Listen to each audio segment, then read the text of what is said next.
Bonjour. Bah voilà, on est au salon du chocolat. Et je voulais savoir si vous connaissiez le chocolat cru. Non, non, j'en ai jamais entendu parler. Est-ce que vous connaissez le chocolat cru? Pas du tout, non. Est-ce que vous connaissez le chocolat cru? Non, pas du tout. Est-ce que vous connaissez le chocolat cru? Pas du tout. Non, jamais entendu parler. Non, pas du tout. Non. Pas du tout, pas d'idée? Non. Je pense que c'est une graine de cacao. Est-ce que tu connais le chocolat cru? Le chocolat cru?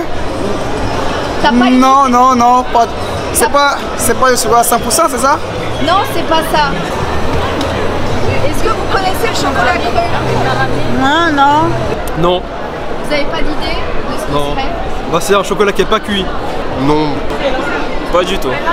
Pas du tout. Est-ce que vous connaissez le chocolat cru? Oui, Vous en avez déjà goûté? oui. Et c'était quoi pour vous?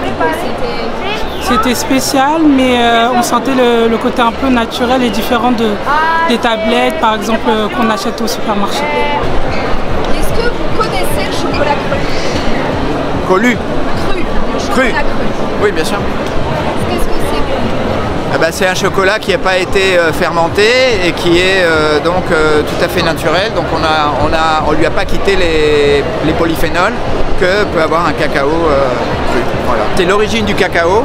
En fait, il a été prouvé justement que le cacao a été découvert en Équateur avec une datation au carbone 14 sur un endroit de l'Amazonie en Équateur qui s'appelle Zamora Chinchipe, dans la région de Palanda exactement. Donc on a retrouvé des vestiges d'un petit amphore et dans laquelle, avec une analyse au carbone 14, on a pu déterminer que le cacao qui fut utilisé à l'époque, c'était il y a 5300 ans. Et c'était la première fois qu'on peut déterminer qu'un cacao a été domestiqué par l'être humain avec ses populations qui s'en servaient pour des rites rituels, comme boissons de rites rituels et boissons énergisantes. Donc en fait, on prenait le cacao raw, cru, comme vous l'aimez d'ailleurs, et on y ajoutait un peu d'eau, des épices, et c'est comme ça qu'on le consommait à l'époque.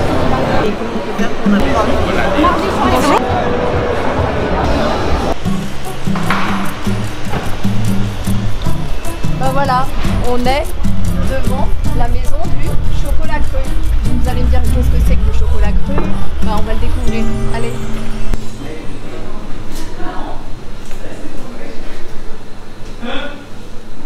Là, c'est cru, ça veut dire que, on va le voir avec Sébastien, que les pépites n'ont pas été torréfiées.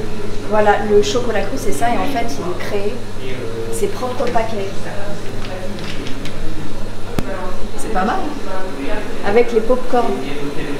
Les pop-corn chocolat menthe curry. Bonjour. Bonjour.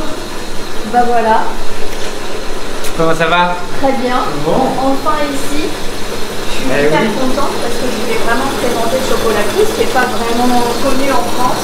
On est encore Exactement, ouais. limité. Et bah, je vais tout de suite passer par la première question. Qu'est-ce qu'on va faire aujourd'hui en fait? Alors aujourd'hui on part des fèves. Donc les fèves, hop, voilà. Donc c'est des fèves qui sont fermentées. Et c'est-à-dire fermenté. C'est-à-dire que dans le process de fabrication du cacao, au départ il y a un arbre, Oui. le cacaoyer, Oui, qui a des fruits, les cabosses. oui. Hop. Les cabosses. Quand on sort les fèves des cabosses, dans les herbes qui suivent, Oui, on doit les fermenter exact. de façon à pouvoir les rendre bien digestes. Et comment tu fermentes? On met dans des grandes caisses en bois Oui, et là il y a l'action des levures et des bactéries qui vont permettre de faire les fermentations alcoolique qui va transformer les glucides en alcool, fermentation lactique et fermentation acétique. À l'issue de ces fermentations, les pores des fèves se sont ouverts de façon à permettre que notre organisme arrive à garder tous les nutriments qui sont à l'intérieur des fèves. Exactement. C'est la raison pour laquelle je suis là aujourd'hui, c'est parce que, en fin de compte, le chocolat cru, avec le chocolat cru, tu gardes toutes tes vitamines. On est d'accord? Exactement. Ah oui. Ça évite à les broyer à nouveau. Voilà. D'accord. Et d'où vient le chocolat? Tu voyages pour... Voilà, alors nous on travaille avec une coopérative qui est en Équateur. Là on voit les mains expertes qui écrasent les différentes fèves de cacao. Quand on le fait de manière un peu plus industrielle, même des artisans comme nous, on va retirer la peau. Là, quand on le fait juste ici, on ne retire pas la peau, on écrase le tout ensemble, de façon à ce qu'il n'y ait plus de gros morceaux. Et quand il n'y a plus de gros morceaux, on le mettra dans cette machine-là, qui sont des roues. Alors là, ce sont des petits roues, je vais vous montrer, je divise.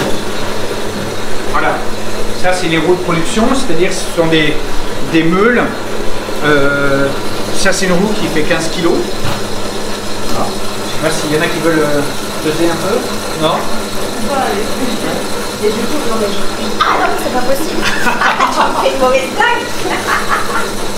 Bon, et donc ça écrase les fèves, mais pour bien les écraser, il faut quand même partir de fèves qui sont un petit morceau, d'où le fait de les concasser au départ. Et qu'est-ce que vous allez faire aujourd'hui? Des tablettes de chocolat?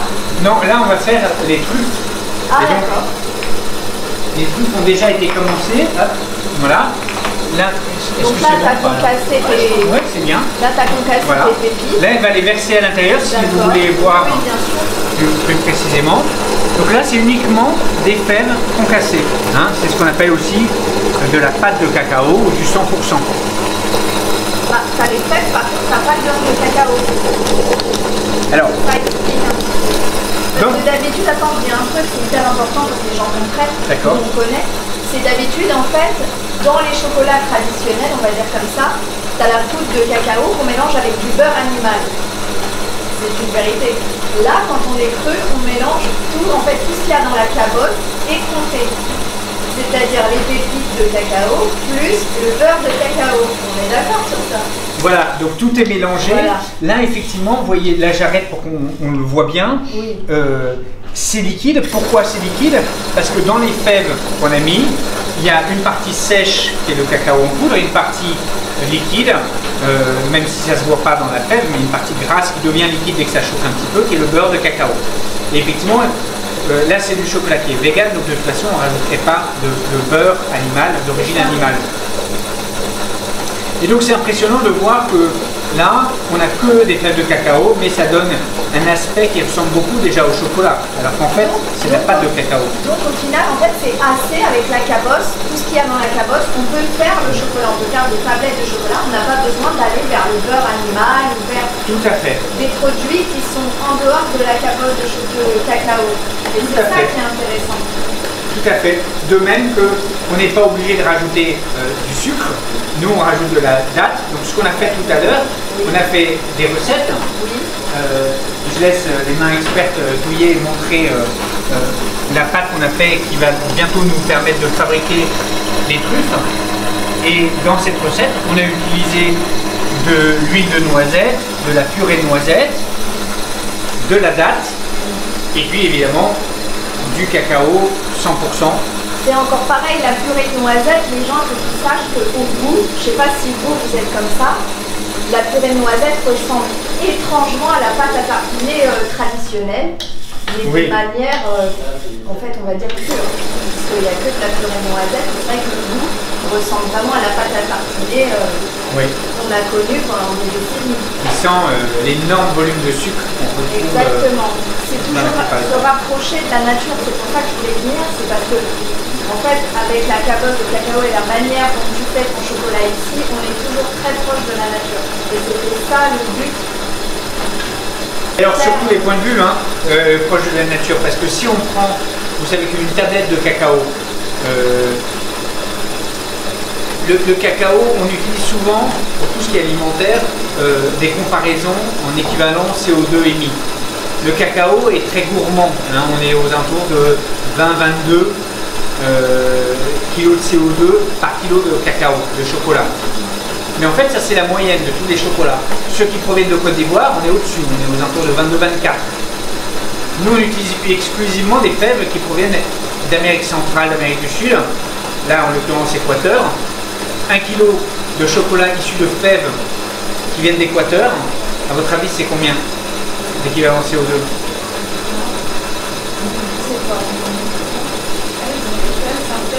2 kg CO2. C'est 10 fois moins que les fèves qui proviennent de Côte d'Ivoire. Et quand tu vas chercher tes cabottes au chocolat, tu fais le voyage Non, nous on ne prend pas les cabosses, on prend les fèves. Parce que les cabosses, elles doivent être fermentées dans les 6 à 8 heures qui suivent la récolte.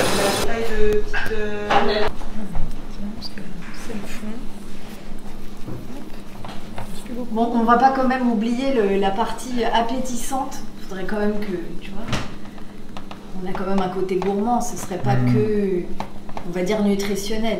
Parce que le chocolat, enfin moi je sais que par exemple j'ai déjà fait du chocolat cru dans des ragoûts. Ah oui? Oui, ça m'est déjà arrivé avec du poisson et de la tomate. Ah oui. Où tu faisais une sauce chocolat cru avec, mais c'était top et les gens ne savaient même pas que c'était au chocolat, ils ne reconnaissaient pas du tout le goût parce que c'est pas le même. Non, et c'est vrai que peu de gens, c'est intéressant ce que tu dis parce que peu de gens pensent à cuisiner le chocolat en salé, sauf les grands chefs. Mais alors que ça se fait très bien, hein. Du gruau de cacao sur une soupe de potiron, c'est délicieux. Le plat mexicain que tout le monde connaît, hein. Poulet mollet, bah voilà, c'est du poulet au chocolat. Moi je sais que j'ai été là dans un centre où ils étaient vraiment tournés vers le yoga, mais il n'y avait pas la cuisine et du coup je leur ai fait, on a fait toute la recette ensemble, on a fait des spaghettis de courgettes au chocolat cru. Et c'est vrai que, et on avait, pour avoir le sucre, on avait rajouté du kiwi. Ah, ok. C'était pas mou, je m'attendais à quelque chose de très fondant. Oui, si vous voulez vous laver les mains avant, mais vous avez le droit de vous lécher aussi.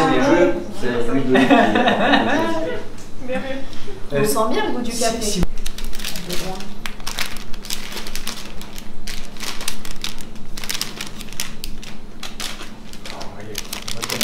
Oui, et puis après tu le remets. Hein. Ah, bien sûr.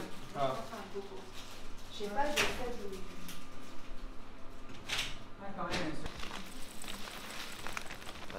Tous les produits sont faits sur le double axe santé et nutrition, ce qui est vraiment très original. Alors tout est éthique, donc, et ça c'est pas discutable. Le gustatif c'est toujours discutable parce qu'il y en a qui vont aimer le café avec le chocolat, d'autres qui vont pas aimer le café avec le chocolat. Et du coup on a fait des découpages. Il y a par exemple des produits comme les truffes au gen matcha ou les truffes au soba qui sont adaptés pour être dégustés avec la cérémonie du thé. Il y en a d'autres comme à la rose par exemple qui sont plus originales à prendre de manière autonome. Et en fait tu ouvres, je peux ouvrir la boîte sans toucher. En fait tu ouvres, ah oui, et t'as encore plus de, t'as un packaging en dessus. Okay. Voilà.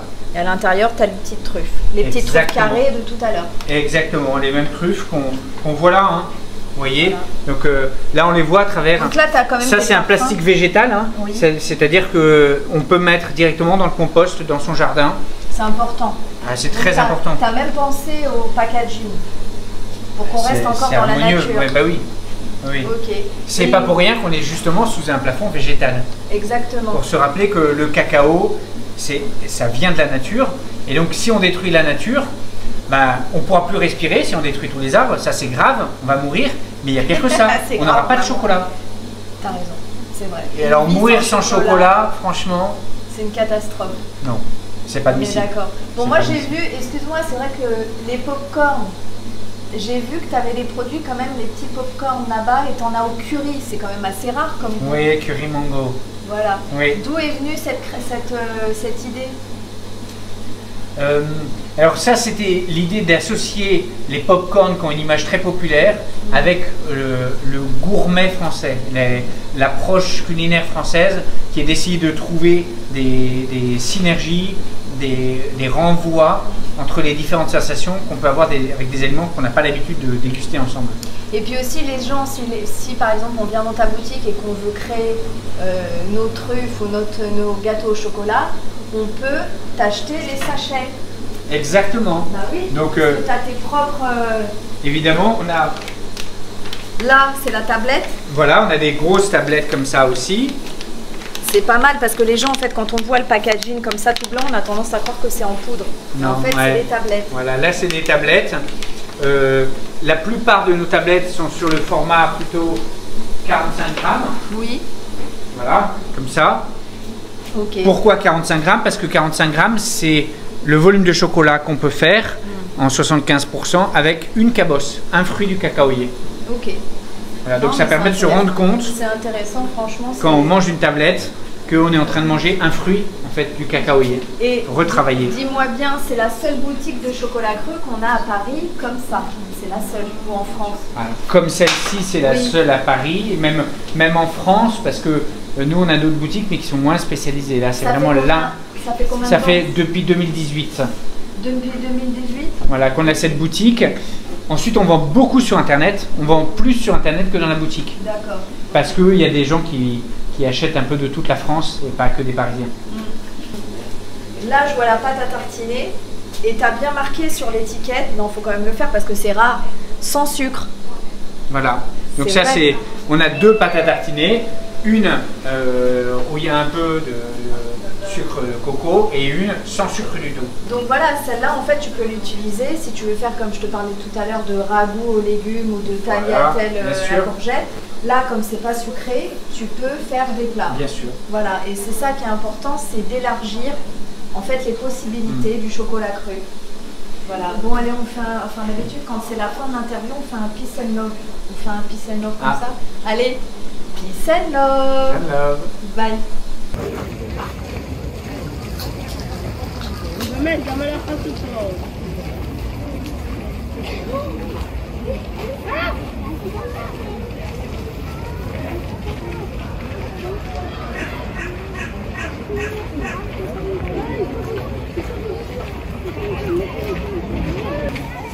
Tu comptes les minutes, combien à chaque fois, on compte à combien je peux enlever, combien j'enlève les, en combien de temps je mets les bigoudis et en combien de temps j'enlève les bigoudis. Là, t'es à 2 minutes là. Je suis à 2 minutes. Parce que j'essaie non plus de pas enlever la boucle, tu vois. C'est pour ça que j'essaie de pas trop aller vite et tirer. Et je crois que je pourrais même le faire dans le noir. Voilà, on est fait. Bon, maintenant on va se faire le petit chignon. Allez. C'est bon.